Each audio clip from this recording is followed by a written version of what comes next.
Je présente Sylvain Bazin, globetrotter, baroudeur, aventurier, pèlerin et reporter, qui a un palmarès de courses assez impressionnant depuis 2000. Bonjour Sylvain. Bonjour Nyandi.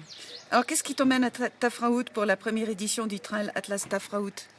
Comme c'est la scène à Hansal qui est organisée, on est amis depuis plusieurs années avec les frères Hansal.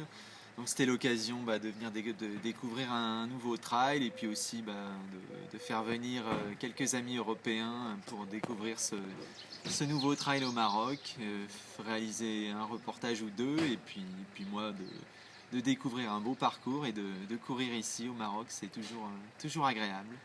Bon, je cite un proverbe berbère de circonstance, comme on se retrouve au Maroc. Voyager ajoute à sa vie. Qu'est-ce que le voyage t'a apporté en quelques mots? Je pense une certaine ouverture sur le monde et puis moi le voyage me permet à la fois de voyager à la découverte des pays, des cultures, des autres et puis de moi-même aussi parce que c'est toujours une bonne occasion de découverte de soi aussi dans la forme de voyage que je pratique en tout cas. Alors, explique-nous les grandes lignes de ton projet Terre d'Af Trail World Tour et où en es-tu avec ce projet aujourd'hui? Alors l'idée globale c'est de faire les grands chemins de randonnée, des grands itinéraires de 1000 à 3000 km sur le mode randonnée sportive en autonomie, donc en rando course avec toujours un sac à dos, pas d'assistance. Donc sur des grands chemins qui peuvent être historiques ou géographiques tels que le Saint-Jacques, la Via Alpina, la Via Francigena, le chemin des 88 temples au Japon. Donc ce projet il a débuté l'an passé avec le chemin de Saint-Jacques. Je suis parti d'Aix-les-Bains donc jusqu'à Fisterra, donc 1950 km en 40 jours.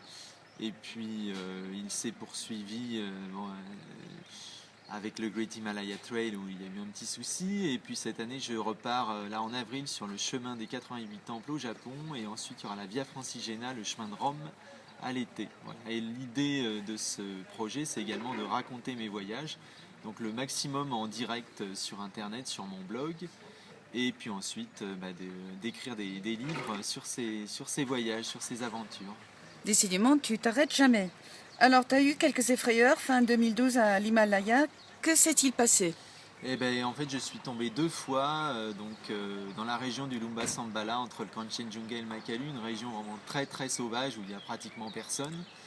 Je suis tombé une première fois en traversant une rivière, assez bêtement. Je suis mal tombé en fait, mal réceptionné sur le poignet. J'ai dû me casser le poignet droit.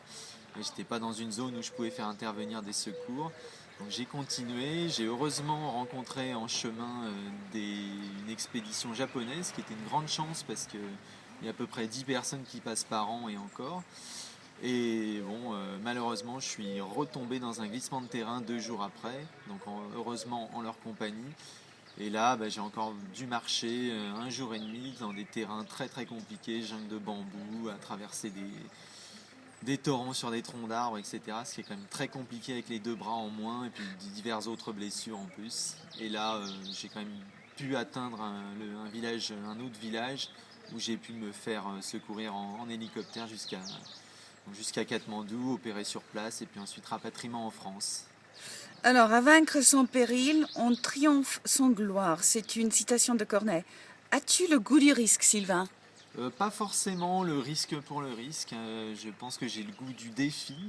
Le défi, ça a toujours été quelque chose d'important pour moi. Même dans ma vie sportive, j'ai toujours axé beaucoup plus sur l'aspect défi que performance pure, que compétition pour battre les autres, par exemple. Mais oui, le défi m'intéresse beaucoup justement avec tout ce que ça peut apporter en termes de recherche de sens, recherche de soi. Le risque il peut être associé mais c'est pas forcément le but premier. Je suis pas forcément un chercheur d'adrénaline pure donc voilà. D'accord. Après il peut se trouver que oui il y a une certaine prise de risque et puis même globalement dans ma vie il y a une petite prise de risque même au niveau professionnel etc ou financier ou ce qu'on veut. Ok. Mais merci Sylvain de ton temps et je te souhaite bon courage et bonne chance pour tous tes projets cette année. Merci Yandy, merci à toi.